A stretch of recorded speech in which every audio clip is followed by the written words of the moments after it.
king because of my hands. I am king, I am king.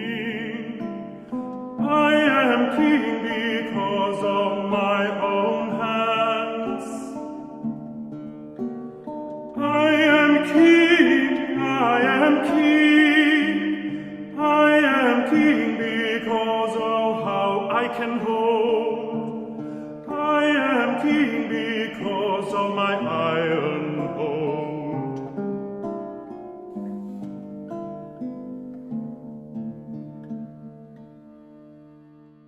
Greetings, kings, queens, and colleagues. My name is Dr. Rigobert Kefferputz. I know, that's a mouthful. Please just call me Rigo. And today, I present to you The King, Maxims for Men's Mental Health. Without further ado, let's get right to it. So I want to throw out some acknowledgements here. First of all, to the BCNA for having elected me as a speaker. It's truly an honor to stand in front of my colleagues. And also a shout out to those people in my life that have raised me to be the man that I am today. My mother, my father, my sons, my wife, my brother. And I also want to give you a little bit of a background story. For the last 5 years, together with my family, we've endeavored upon creating a retreat center. Well, 2 months open and COVID-19 struck. And, well, I had to bury the hatchet. I had to sacrifice that dream and let that go. And that was very difficult for me because I attached my entire identity on that clinic. That clinic wasn't going to be anything, well then who am I? So I felt like a failure for about 6 to 10 months, licking my wounds and trying to do some deeper digging. And out of that sprung my passion and interest in mental health. Interestingly enough, most of my career was in the cancer care realm.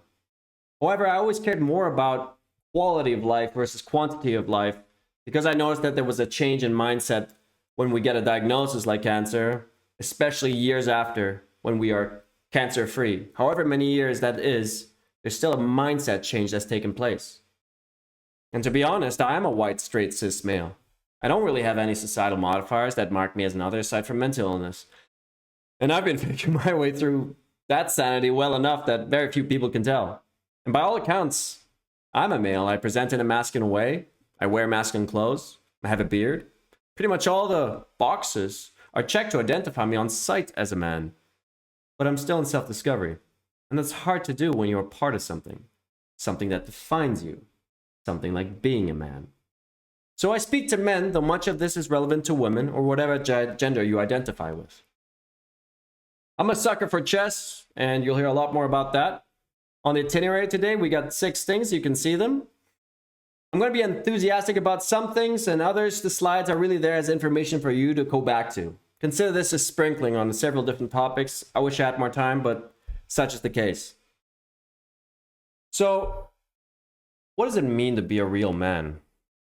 See, I hate that.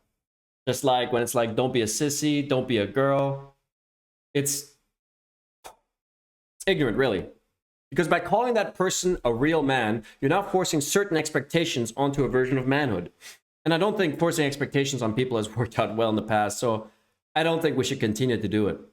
I remember hearing stories from our contractor how when he was in school, well, he wanted to play a musical instrument, but he couldn't because that's not what boys did. Boys played sports, and that was the end of it. So what qualities are real men assumed to have?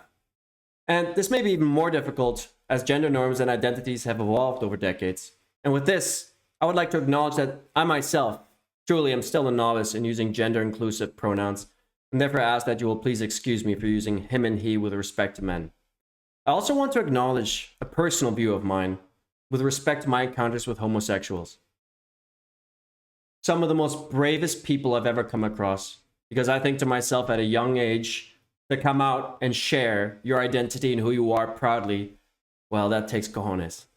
That's courage for me. So, whatever image, though, you may have about a real man, the tough man, the true man, I invite you to put that aside because it might not reflect in real life. And that's because every man for himself, and I know that all too well. The truth is masculinity has become a culture of the individual rather than the collective. We're all lone wolves, hardwired not to reach out, and you got to keep it together all the time. The show must go on. What's the outcome? Well, millions of people suffering alone. Mental health is one of the most serious health problems in the world today, and our psychopharmacological treatments will not strictly resolve this global phenomenon. Why, you ask? Well, it is the world that has been pulled over your eyes to blind you from the truth. What truth? That you are a slave, Neo. Like everyone else, you were born into bondage. Born into a prison that you cannot smell or taste or touch. A prison for your mind. Because there's a price to be paid for every increase in consciousness. We cannot be more sensitive to pleasure without being more sensitive to pain. And it's ironic, isn't it? Because we avoid the pain of our truth, but the pain we face with self-honesty is often like ripping a band-aid. While the pain of lying to ourselves, well, that lasts a lifetime. But what immediately follows is this realization that conscious action requires you to get uncomfortable. You are now responsible.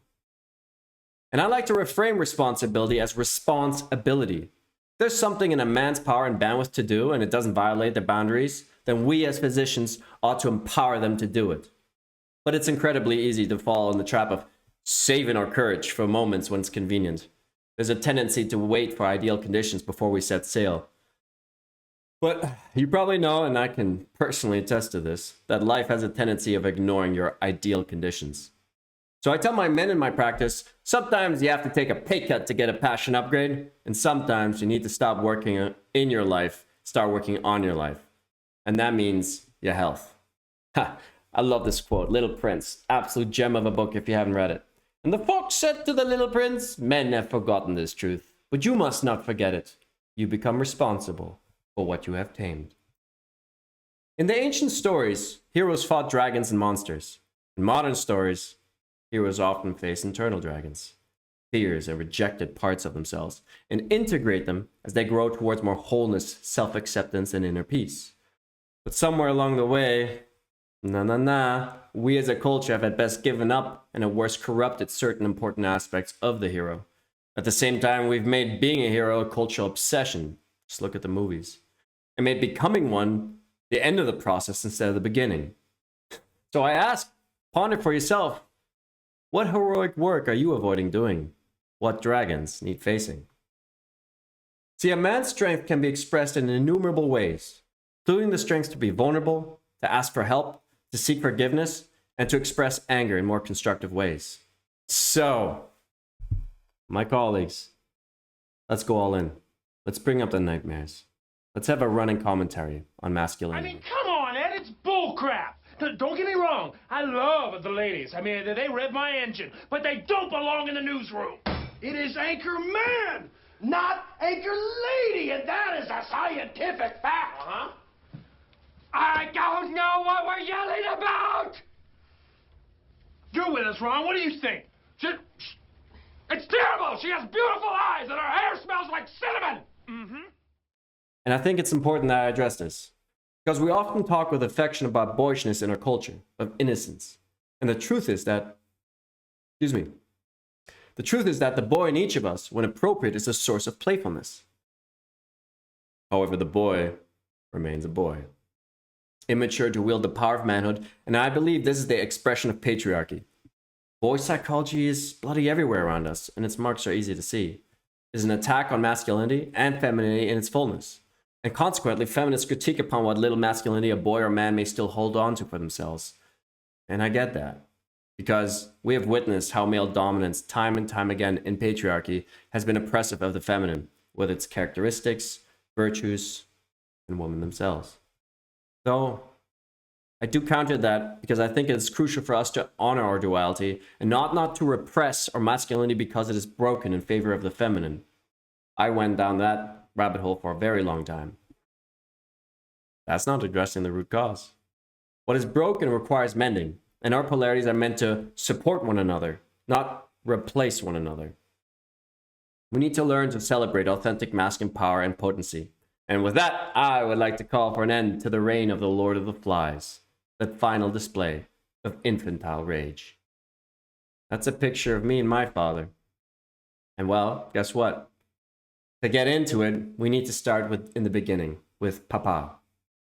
See, infants and young children need responsive, nurturing caretakers because we as parents, and I know this all too well having 2 boys, are at risk of passing down our learned behaviors and emotional responses. Kids are sponges. And these sort of difficulties create attachment challenges for children. Children attune themselves to their environment, so it's like the classic, they may become the chameleon that hides out of fear of being seen. Been there, done that. The people pleaser, whose mission is to cheer everyone up when there's conflict. And the critic that learned how to treat a woman as a result of his father's behavior. See, epigenetic inheritance is like a torch that gets passed down. It may either illuminate your path forward, or it burns you. And this is interesting, something I came across. Stealing the key. The author Robert Bly uses the story of Iron John, an old German fairy tale that centers on the coming of age of the fair-haired prince, a representation of the pure and unsullied youth within each of us. In one passage, the boy seeks to free the wild man, who's kept caged in the palace. The wild man is a character in the book who guides young men through 8 stages of male growth. He is the long-forgotten archetype of vigorous masculinity. So, I looked it up in the Oxford Dictionary. What is wild man? A man with a fierce, unruly nature, used in medieval times as a symbol of the wild side of human nature or of seasonal fertility. But let's get back to the story. The prince must steal the key to the cage, hidden years ago for safekeeping by the queen herself, symbolizing the tie to every man's mother. And I remember all too well what my mom was sharing with my wife at the time when we got married, is that giving birth to a son is like a lifelong breakup. See, in its essence, stealing the key is claiming our manhood, declaring our independence from our parents. And in every man's life, there comes a moment when he has to steal the key and become psychologically independent or remain a boy forever. Some of us do so as rebellious teenagers, some when we go off to college, to war, when raising families of our own, and some only when confronting the death of their parents. Or how about when we marry the loved one of our life despite our mother's objections? See, stealing the key is a pivotal moment in every man's life. It is a clean break from our mother and later from our father. Speaking of which, it's interesting that the conflict between mother and son is interesting in of itself because the men's movement nowadays tends to focus on unresolved issues, rightly so, of our often absent or distant fathers. So you must think that in prehistoric days, a man's family was highly involved in his work. His sons would witness him at work and would apprentice later on under him. The Industrial Revolution pulled men away from their homes towards factories. Fathers no longer spent time with their children, and as a result, they would go to the work, come back home, pass out from exhaustion, and do it all over again. Doesn't that feel similar? Not so different from our day-to-day, and that goes for all genders. But there's an unfortunate outcome of this phenomena. A rite of passage. See, the term rite of passage was coined in 1909 by the French anthropologist Arnold van Gennep, who observed that initiatory ceremonies are a way to help individuals go through difficult social transitions. When an individual leaves one group, he enters another. And anthropologists universally agree that these historical cave sanctuaries were created in part, at least, by men for men, in the ritual initiation of boys into the mysterious world of male responsibility and masculine spirituality, a connection with their male tribe, providing a sense of renewal and belonging. Initiation ends anything that preceded it, takes dead aim at the childhood of the child, and faithfully seizes it down. And it doesn't go quietly. Historically, these involved emotional and physical hardships that push the boundaries of the young boy. Can trauma play a role with that? Yeah, we'll get to that. I do think there's value in these transitions, and it's unfortunate that there's a disappearance of ritual processes for initiating boys into manhood. However, these ritual processes have either been abandoned or been diverted into narrower and less energized channels. Phenomena one could call pseudo-initiations. Think of gang initiations, college hazing, bachelor parties. Mere ceremonials which do not achieve genuine transformation of consciousness, but may instead traumatize the individual. See, initiation is a cultural artifact, and I think it is unwise to generalize across all cultures. It is culture specific, and it belongs to certain places, and nowhere else. Now, speaking of cultures, it is important that we discuss the power of archetypes. term developed by Carl Jung. Jung believed that we have a collective unconscious, which consists of instinctual and universal thought patterns that humans have developed over evolution.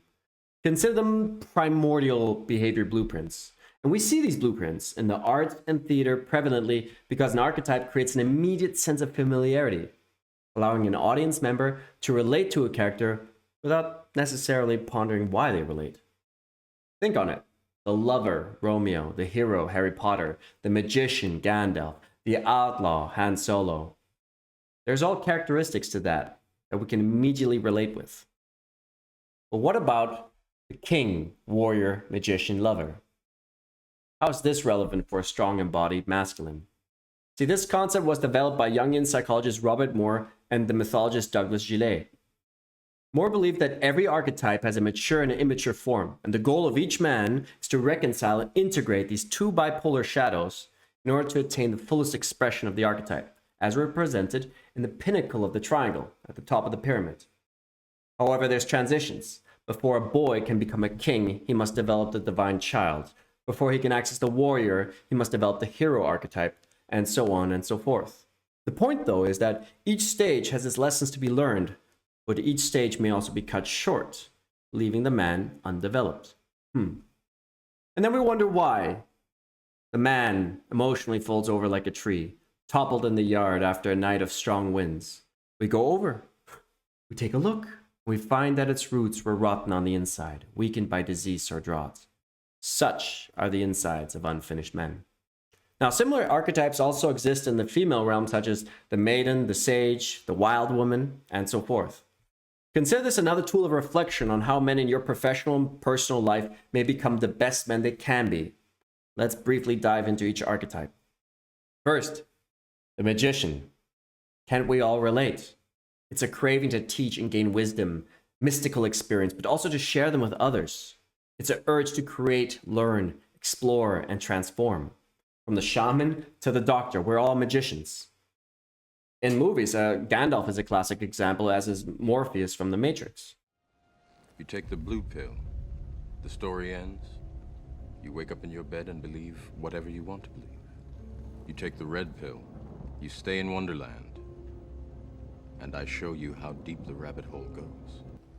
All I'm offering is the truth, nothing more. But how do you access the magician? Well, ever the student, commit to lifelong learning. Become a mentor, share, pass down. Carve out sacred space in your life. Show up and share what you know. And then we have the lover. Love. What a beautiful experience. See, the Greek spoke of agape, non-erotic love, or brotherly love. The Romans spoke of amor, the complete union of body and soul. In Latin, we speak of libido, which doesn't limit itself to sexual appetites, but a general appetite of life, liberty, and experience. That's the lover. He's an experiencer. There's another side of the coin. I'll briefly discuss the shadow side, which is called the addicted lover, one that I can also relate with. Dionysus was the Greek god of wine, merriment, art, passion, and sex. His followers believed that when a man became so overcome with emotion that he appeared mad, Dionysus was to blame.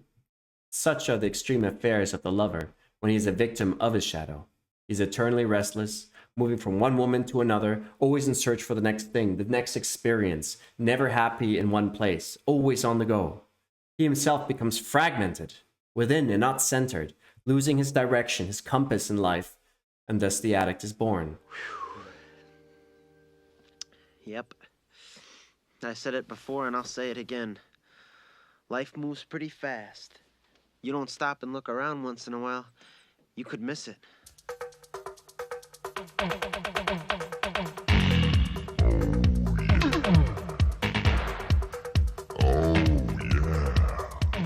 How do you access the lover? Well, counter to our masculine culture, the best way to access the lover is to be in touch with our feelings, to stop and smell the roses. Find a joy in the hobbies and the things you do that nourish your soul.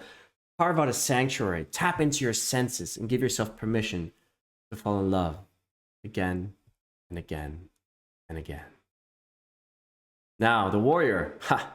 It's interesting. We live in a time where men are generally uncomfortable with the warrior, especially due to the nature of toxic masculinity prevalently seen in our society. It leaves little room for any boy or man to propel themselves to dare greatly, to fight for worthy causes.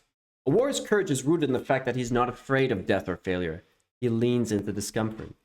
He decides the attitude he will take in a certain situation instead of letting the situation dictate how he feels. Like prehistoric hunters, and I love this, he leaves his family, looks fear into the eye, and boldly steps into danger, unwavering in his fortitude. And like Don Juan, a warrior knows what he wants and how to get it. He knows his limitations and what he's willing to suffer in order to achieve it. Changed. You stopped being you. You let people stick a finger in your face and tell you you're no good. And when things got hard, you started looking for something to blame, like a big shadow. Let me tell you something you already know. The world ain't all sunshine and rainbows. It's a very mean and nasty place, and I don't care how tough you are, it will beat you to your knees and keep you there permanently if you let it. You, me, or nobody is gonna hit as hard as life. But it ain't about how hard you hit. It's about how hard you can get hit and keep moving forward. How much you can take and keep moving forward. That's how winning is done. Now, if you know what you're worth, now go out and get what you're worth. But you gotta be willing to take the hits and not pointing fingers saying you ain't where you wanna be because of him or her or anybody. Cowards do that, and that ain't you. You're better than that. To access him, think of martial arts, meditation, breath work, building discipline, morning routines, what I like to say, fail harder or fail mindfully. And when I mean transpersonal commitments, it's larger than the individual, loyalty to a cause, people, task.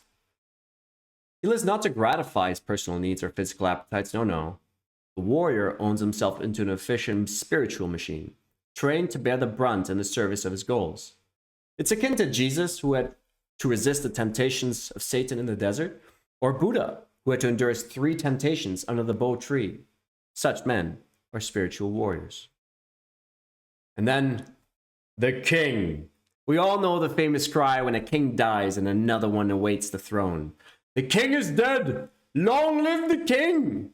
Well, remember that it is not the king, but the king energy itself that is of significance. The king governs his realm. This realm may be his family, his work, his own psyche, and his personal boundaries. He empowers others to live their fullest potential. He's a mentor. And he has a capacity of direction, leadership, and integrity. The king acts rather than reacts. He's the rock in crisis. He is who he says he is.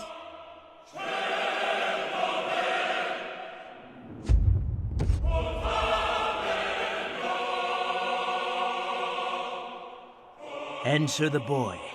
Given up for dead, returns to his people, to sacred Sparta, a king! It's interesting that the king archetype is the most important of the 4 mature masculine archetypes. And for this reason, the king archetype is typically the last of the mature masculine archetypes to power up in a man's life. Accessing the warrior, magician, and lover are prerequisites to accessing the king archetype in its fullness. It is truly the crown of the other archetypes, the energy that gives a man a sense of his full potential. All right, let's get to it. What goes up must come down. Let's talk about sex, baby. Let's talk about you and me. Let's talk about all the good things and the bad things that make me. Let's talk about sex. Let's talk about sex. Sex, the 7th world wonder. Good old prehistoric human carnal McLovin. And yet there's so many interpretations we have for it, huh? Oddly satisfying. Did you know sexual connection is one of the key regenerative activities for health? Across 3 studies with a sample size of 30,000 individuals, sexual frequency is associated with well-being at a frequency of once a week. I think we can get away with that. But perhaps in part due to the fact that orgasms cause serious increases in deep limbic activity, people who engage in regular sexual activity, well, they have a decreased incidence of depression. Think about the domains of sexual activity: desire, erection, lubrication, orgasm, satisfaction. I believe a broader focus is important because sex is so much more meaningful than strictly one part of the body, even if it is the most enjoyable. But by broadening the expectations of sex, we open the door for a person to have successful sexual experiences, even if there's erectile dysfunction. The penis does not obey the order of its master. who tries to erect or shrink it at will. Instead, the penis erects freely while its master is asleep. The penis must be said to have its own mind by any stretch of the imagination. God, Da Vinci, he was already working on it. And then we have erectile dysfunction, the inability to attain or sustain an erection satisfactory for sexual intercourse. It's two types: primary, you've never been able to attain or sustain an erection, or secondary, started later in life, though was previously able to attain erections. However, for a majority of erectile dysfunction, you really need to consider the vascular, neurologic, pharmacological, psychological, and hormonal disorders. And you know, at times, and I can attest to this, it may feel frustrating for your patients that in the beginning of the therapy, it's like we're not directly dealing with the present issue at all. But that's exactly because we are de-emphasizing the focus from remaining on just one part of the body. A bunch of drugs that can bring you down. Same goes for substance use, but it's, know your limits, stay within it. And then there's the prevalence. In young men, up to 30% experience erectile dysfunction. And so I think for those especially, it's important that we address psychogenic etiologies such as depression and anxiety with this particular demographic.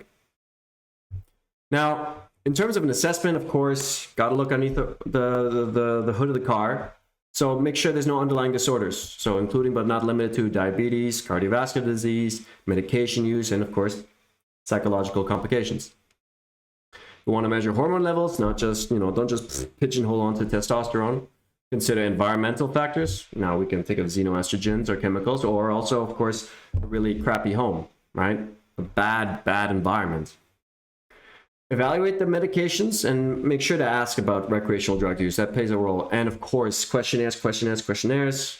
Never knew I was going to be such a fan of them. Just gives you an idea. The erection hardness score is a great one, as well as the IIEF. And what about the physiology? Well, what about it? It's all there on the slide for you. I won't go into the details, but I do want to tell you three things. 1, nitric oxide production is dependent on the availability of the precursor arginine. 2, testosterone restores protein expression activity of NOS enzymes. And 3, nitric oxide deficiency is associated with mitochondrial disease. Here's a little historical context. It seems even in the 15th century, our forefathers were already preoccupied with the penis. On the left-hand side are some treatment options in office, including medications, implantations, and injections. And of course, how can I forget the crème de la crème, the oral phosphodiesterase type 5 inhibitors, the latest fashion, the dernier cri. And then, of course, we got L-arginine and L-citrulline. I put down some dosages and some foods that they are found in.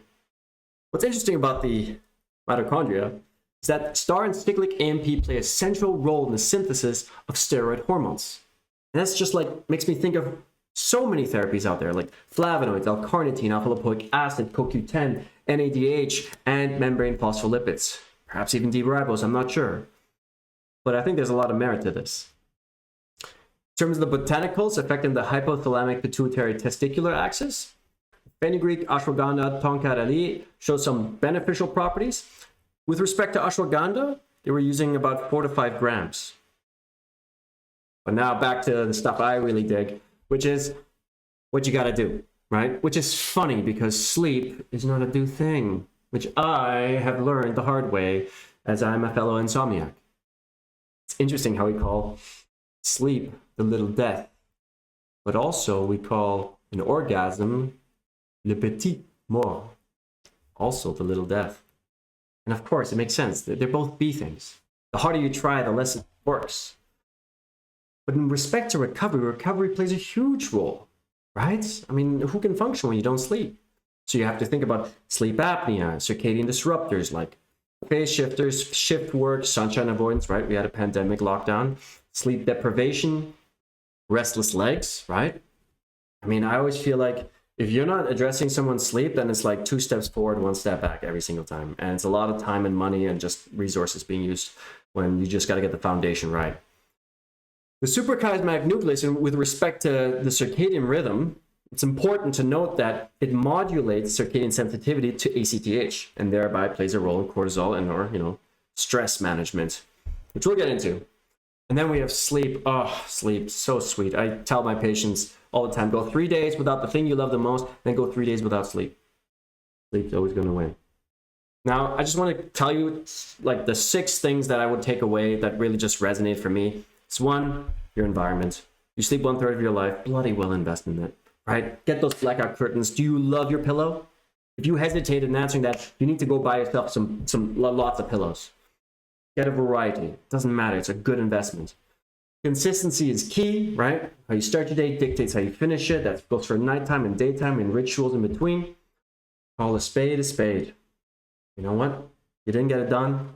Write it down so that you can tackle it tomorrow. The day's over. And of course, the mindset. Sleep is a passive process. There's no doing. And also, 2 more things is 1, with respect to melatonin, I really do think that less is more, at least in my experience. However, there's no toxicity to it as far as I've come across. I mean, I've seen papers with people taking up to 750 milligrams of melatonin. So I'd say that's pretty safe, and boy, a lot of benefits from there. Though, of course, there's that side of that possible lowering of estrogen. I didn't put that in the slide. Don't hold me to it. Oh, and last but not least, and this one really hits home for me, is that if you're not living in alignment, you're incongruent, you're not dealing with some stuff in your life that ought to be dealt with forever, how long it's been around, that stuff's going to show up in your sleep. And it's going to really like hold you back from getting that rest you need, especially that deep, nourishing rest.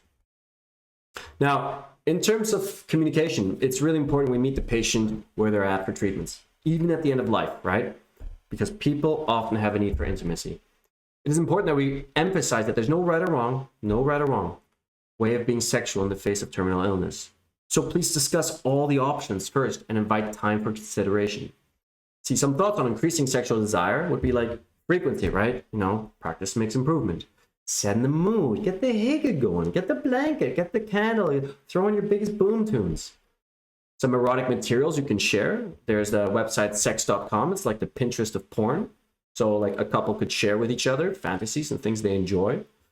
So you got to be careful about if the man, predominantly the man, but could be of course the woman has any porn addiction. We'll get into that. And of course, living up fantasies, desires, fetishes. One thing to note is that there's also a difference between spontaneous versus receptive sexual desire. Some people are spontaneous. They're just showtime, let's do it. And other people, they're more receptive. So what they really require is some engagement and intimate touch, feelings of safety to develop desire, right? And on they start getting more aroused. What's important here is for those individuals, it's a good idea to schedule sexual activity. Not like, you know, like into structured. No. Just to give a safe space to take its course. And then you can cultivate positive expectations, such as, we will enjoy closeness no matter what.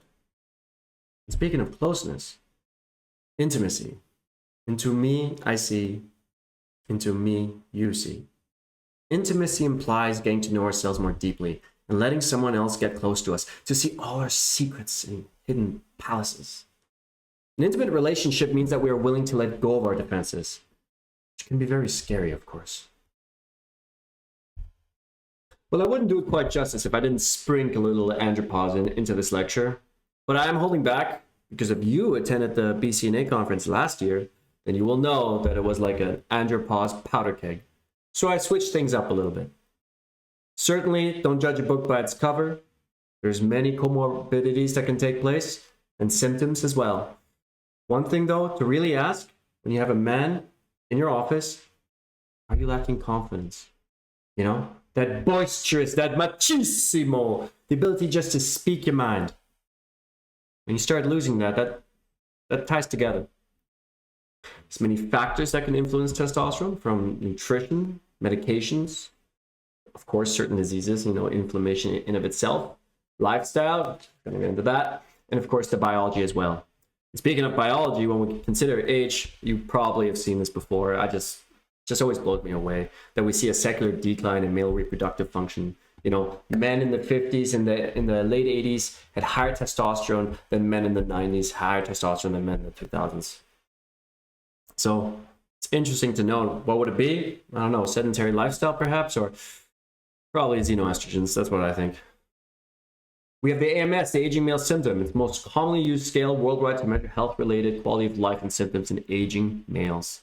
The self-administered questionnaire, use it. In terms of the benefits, well, improvement in libido, strength, sexual function, mood, muscle hypertrophy, bone density, and a decrease in body fat. Sounds like a magic bullet, don't it? But what in terms of the lifestyle, right? How does that play into it? Well, first of all, slow wave sleep plays a pivotal role in the secretion of androgens. So 1 week of sleep restriction, the study did this, of 5 hours per night decreased daytime testosterone levels by 10 to 15%. Exercise increases testosterone, though this elevation lasts longer, like a plateau, there's strength training involved. And, you know, it's with stress, it's always the way you carry it, right? It's all in the eye of the beholder. If you don't have stress, let me know. I'd love to learn from you. Sleep, when you're an anvil, bear down. And, well, there's masturbation. And I'll get into that for us handy folks, but not yet. First, substance abuse. It's a whole list of things that can impact you and impact your testosterone levels. And this is especially true in younger men when there's no organic causes of hypogonadism that are detected. Substance abuse, especially, you know, anabolic androgenic steroids, ought to be considered. And then there's the 7th-day cycle. So when a man masturbates, it sets off this cascade of events that after 7 days, his testosterone peaks to 145.7% above the baseline. Which is interesting because if a man continues to abstain, it doesn't happen again. Second he masturbates or, you know, ejaculates, 7 days, gets a spike. So in a way, the 7-day period you might call the men's cycle or the ejaculation cycle. It's an important cycle for men, I think. Its mechanism and impact should be further studied. Oh yeah, and then we get into mindset.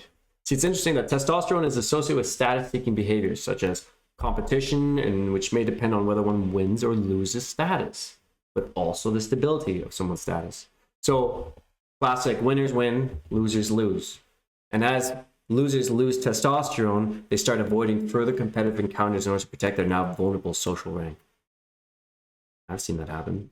And then with sociosexuality, I'll just tell you that men with multiple partners, so polyamorous and polygamous men, they have higher testosterone levels than men with one partner, and in some cases, higher testosterone than single men. Interesting, huh? We have the offspring defense paradox, which is, I feel it all the time. I got a 3-year-old and a 1-year-old. So when you hear that cry out of nowhere, you seize up. It's like you're ready to protect your brood. But if you couple it by soothing and cooing and cuddling that loving little being, and it lowers your testosterone. And so that's kind of like where, you know, oxytocin kind of kicks in.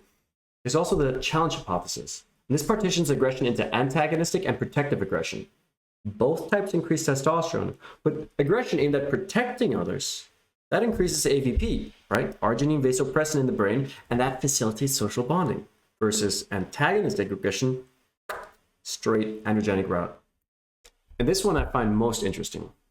When you win a competition, your testosterone increases. And now you're more motivated to compete and thereby improve your performance. So testosterone therefore may influence neuroplasticity within the dopaminergic reward system. Right. But many things, it's extrinsic motivation, right? It's nice to get the money and a happy family and all and so forth. But what about when we compete with ourselves? I know that therein lies the struggle. However, intrinsic motivation has a stronger and much more longer lasting influence, in my opinion. Kind of reminds me a little bit of Super Nintendo, you know, Mario Kart. It's like when you're racing your own ghost.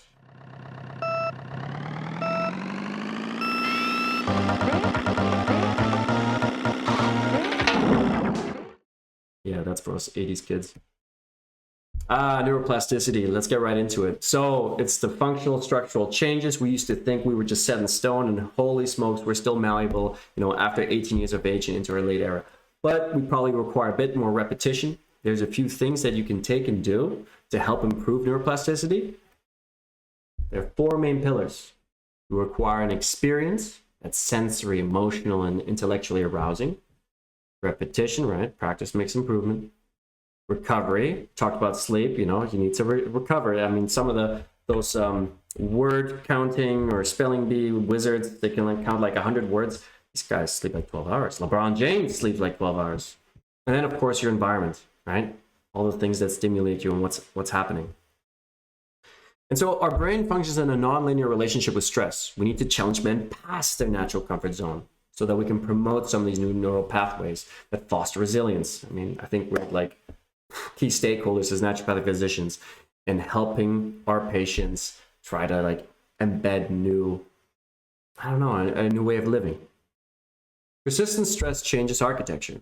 High doses of adversity affect brain structure and function, including hormones, right? It all goes downstream. And children are especially sensitive to this repeated stress because their brains and bodies are just developing. See, the thing is resilience, right? I mean, we all have coping mechanisms: pathological niceness, avoidance of conflicts, exaggerated social desirability, harmonizing behavior, overcompliance, rationality, and rigid control of emotional expression. And this pattern usually concealed behind a facade of pleasantness. And appears to be effective as long as all our environment and everything around us psychologically is in homeostasis, right? But it collapses in the course of time under the impact of accumulated strains and stressors. And that's why resilience is so important for us to be able to cope with adversity. And this goes back to neuroplasticity because we have to invite discomfort. Greatness lies behind getting uncomfortable. The only way to get smarter is by playing a smarter opponent. You're always going to be playing your best opponent, and that's you. Neuroplasticity are like habits, well-traveled pathways. I mean, life is habit form, right? And I can report that from the front lines, all the good, bad, and ugly. See, the effects of small habits compound over time, and that's the stuff I love. The small stuff you got to really be consistent in every single day. So, like, the classic example being, you can get just 1% better each day, you'll end up with results 37 times better after 1 year. Start small. Go back to the shadow.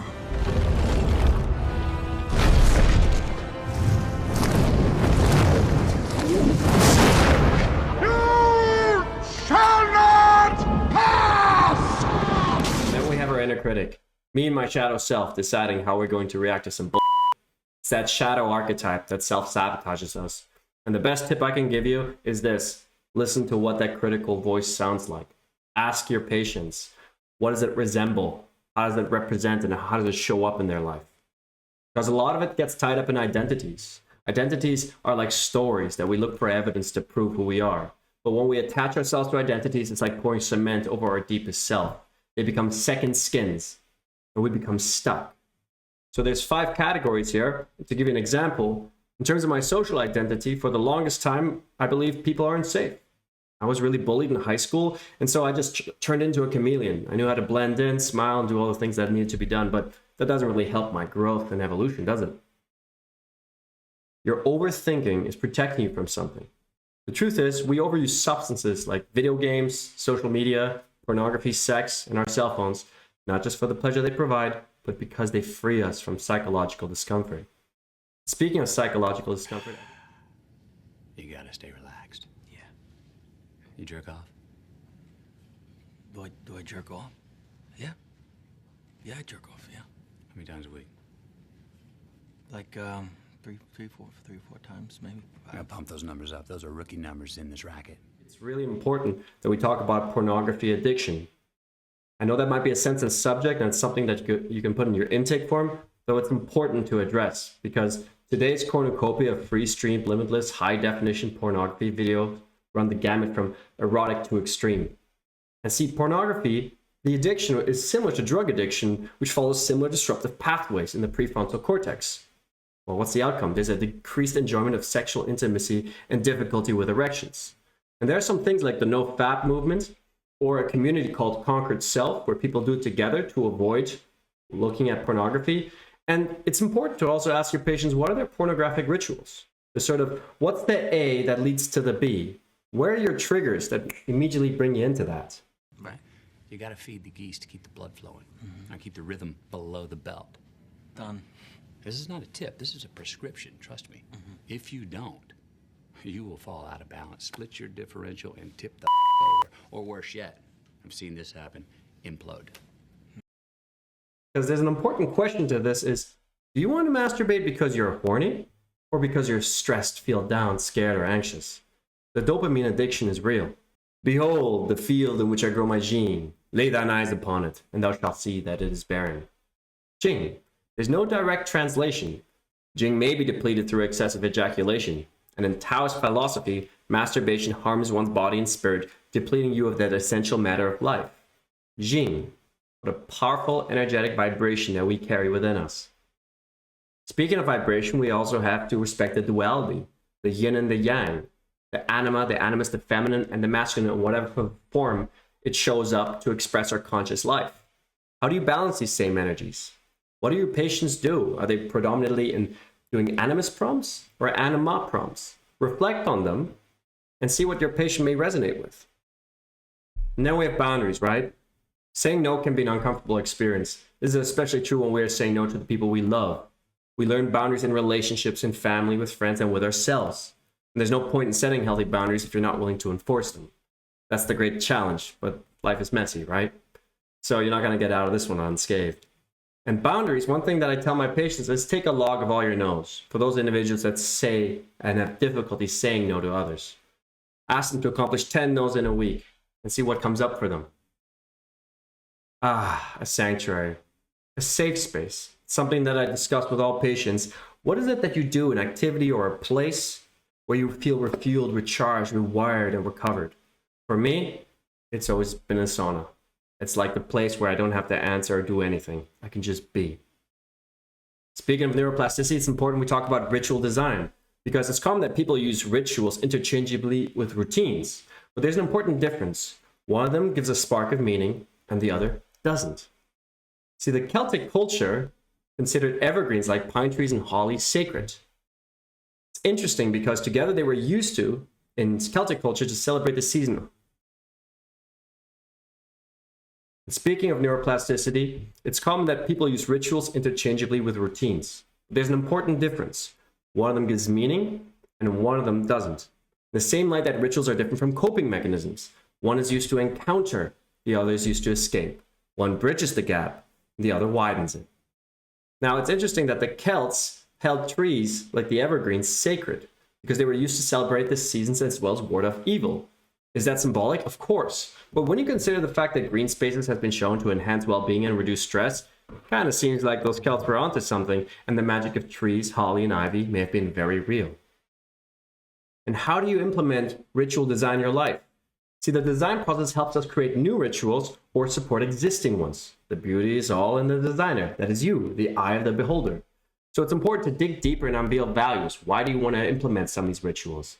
Make a list of some rituals or routines you have already and see if you can place meaning into them. Balance intentionality with curiosity. And map out routines and look for sweet spots. I'm talking about high or low emotion points, repetitive moments in the day that you can capitalize on. And of course, aim for small moments. You don't have to do large. It could be 30 seconds. Let's get into the HPA axis. Now, I'm a big sucker for analogy, so the way I consider the HPA axis like the manager, a person responsible for controlling or administering all parts of a company, making sure to motivate staff and make sure everyone is happy.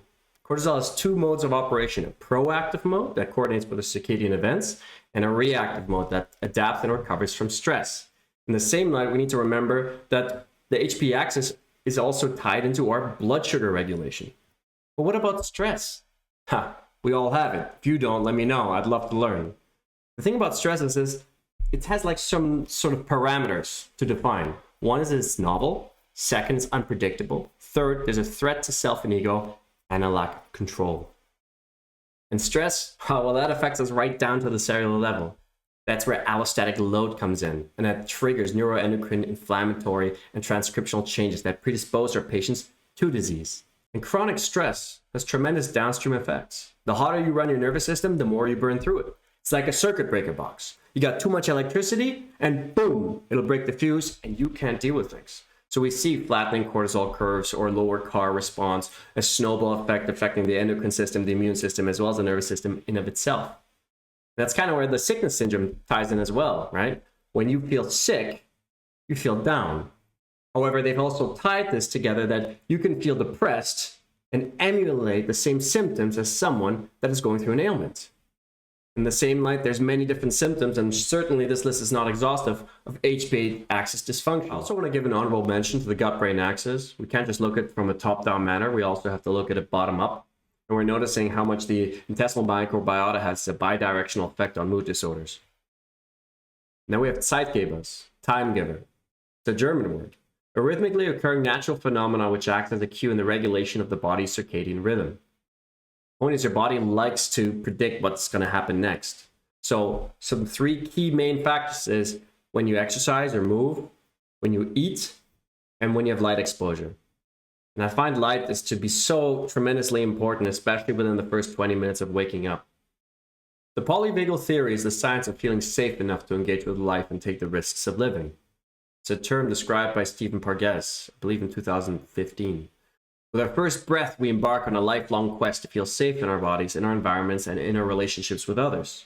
So we are neurologically wired to connect, and the vagus nerve is the foundation of all our experiences by telling us not just what we are or who we are, but how we are. How do we operate? Because we as humans are meaning-making machines, and we have neural circuits that help us determine whether situations or people are safe or dangerous. It takes place in the primitive parts of the brain without our conscious awareness. It happens just before perception. It's happening all the time. We take in cues. We look for cues in danger. It's just how we can always read other people's facial intonations or vocal intonations or eye gazes. When someone's not feeling very confident, they start averting the gaze or they start talking quietly. We pick these cues up all the time. And how's this relevant? Well, there are three well-defined neural circuits that support either social engagement, mobilization, or shutdown. You know those moments when you are feeling at the bottom of the barrel, the lowest of the low? Well, that's considered a freeze response. That's a prehistoric immobilization. Defense, you could say. Just like when an animal gets caught by a predator, it plays dead. As do we play dead to the world. Then, of course, there's a classic fight or flight we're very familiar with. World's moving fast. We got to keep up. And then we have the social engagement phase. That's our best. That's when we thrive. That's when we feel the safest. That's when you're around all your compadres, your amigos, and you're cracking jokes. No one's laughing at, but you're just laughing at yourself. That's the beauty of it. What I really appreciate about the polyvagal theory is that it works with states, not stories. See, the thing is, I'm a big believer in working through our stories, but sometimes you can go down the rabbit hole and feel no better for it. Sometimes it's really great just to know, what state am I in right now? Like, I get very jittery, I bite my nails, my legs are shaking, I start hyperventilating. You might relate with some of this. For some people, it's like their stomach goes upside down. When you know that about yourself, and you can recognize it, then you ask yourself, what are some tools or resources I've developed over my lifetime that allow me to self-regulate again? One of those is hydrotherapy. You know, it wouldn't be a good old lecture by Dr. Kefferputz if he didn't sprinkle a little hydrotherapy in there. On the bottom left, there's a YouTube video I made, first one ever, and I hope you check it out. It's enjoyable and it tells you a little bit about how to do it. In the same respect, nature, right? Shinmin-yoku, Waldtherapie, forest bathing. It significantly enhances people's emotional state. Nature is a beautiful thing. And then, of course, something that I feel very personal about is something that you can do, because I'm a big doer. It's also why I have trouble sleeping. And that's yawning. Yawning is that prehistoric response that we do, but nowadays it's gotten this social context of like, you got to cover yourself up because it's going to have some impact on someone else. Like they might think that you think they're boring or you're not paying attention. No, it's actually how you regulate yourself. It stretches the vagus nerve. It's like my dog Benny. Whenever he gets pissed off and we don't go outside in time, he starts yawning all over the place. It's a normal response. We have a number of assessments, questionnaires. Check out the Kolbe Index. It's more about how a person is. There's diagnostics to consider, and yeah, well, that's an assessment of me. Kefferputz, you're not looking too good back then. And with respect to the nervous system, know your resources and referrals. So whether that's a somatic release, a breathwork therapist, a counselor, Reiki, and so forth. And take good mind of individualized nutrition, especially as it pertains to building blocks, right? Prerequisites, precursors, substrates for catalytic reactions to take place. And then we have botany. Herbal medicine is a wonderful tool in our toolbox. Your inner child. For in every adult, there dwells the child that was, and in every child, there lies the adult that will be. That's a picture of my son, Odin. And I would never want anything terrible to happen to him. And it's even harder to watch him struggle with himself, being angry with himself. And isn't that what we do so often as humans? But somehow we don't give ourselves that get out of jail free card. So for those patients that really struggle with themselves, I sometimes encourage them to visualize their own inner child, that innocent, unsullied youth that just wishes the best for the world, and give it a warm embrace. And there's something to be said for the power of surrendering. Yeah, you learn that through failure, lots of it. And like they say, success is built on a legacy of failures. Learning to accept as things are at times, and not thrash and react and change. And in terms of resources, consider mindfulness apps. Right now, I'm just jonesing for Mind Labs. They're a wonderful company. They've got a really great platform they've built up from the ground up, and I just see it further growing. It has so many resources for anybody really to tap into and see what kind of resonates for them. So it's time we put it together. I think it's due time that I wear this crown and talk about the king, the most valuable piece on the board. I'm a sucker for chess, and I used to play it competitively as a kid. And I always knew who the noobs were, because they would be hiding their king in the corner, too afraid to put him out into danger. However, you need the king in the endgame. My point, though, is that just like when we are physicians and we're formulating a treatment protocol, it's like playing a game of chess. There's a strategy involved. Because you can't just win a game with a queen. No, every single piece has its part to play, with many different angles and strategies to help a patient get better.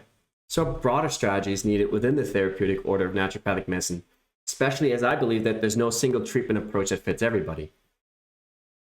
And it's important for patients to realize that, balance isn't perfect. It's balancing. That's a verb.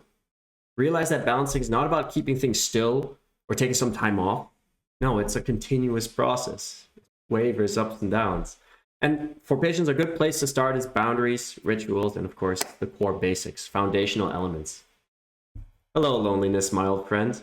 Did all my previous experiences with you prepare me for life in a post-COVID world? I don't know.